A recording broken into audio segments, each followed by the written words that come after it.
krawat na kark, a potem kawa na stan. Siadę na garb, kiedy wrażenie sprawiam jak wiatr. I jeszcze prąd wyłączeni, muszę ściadać od lat.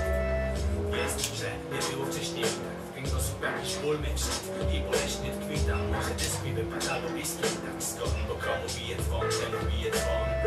Jeszcze nie bije, ale perspektywy i tak mam radę. Najgorsze ma dopiero nadejść kompletny upadek. Przepadek okolitaniec, bo kaloryfer jest gorący. Czyli ogrzewanie.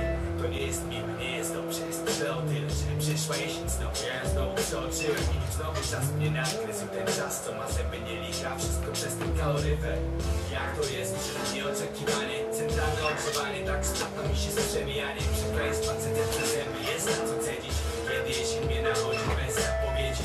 Jak to jest, że nieoczekiwanie. Centralne ogrzewanie, tak stopno mi się z przemijaniem. Przekleństwa, CTC zęby, jest na co cedzić. Kiedy jesień mnie nachodzi bez zapowiedzi.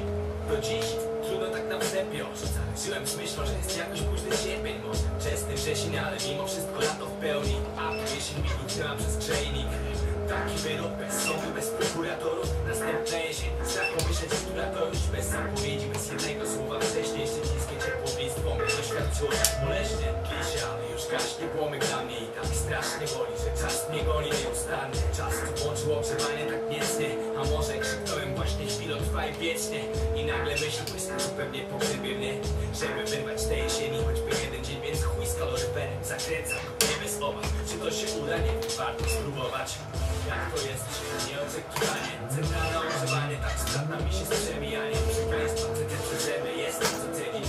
Kiedy jesień mnie nachodzi bez zapowiedzi. Jak to jest, że nieoczekiwanie. Centralne ogrzewanie, tak sprawdza mi się z przemijaniem. Trudno, skoro tak się stanie, to proszę bardzo, pomocą kaloryfer wolę już marznąć.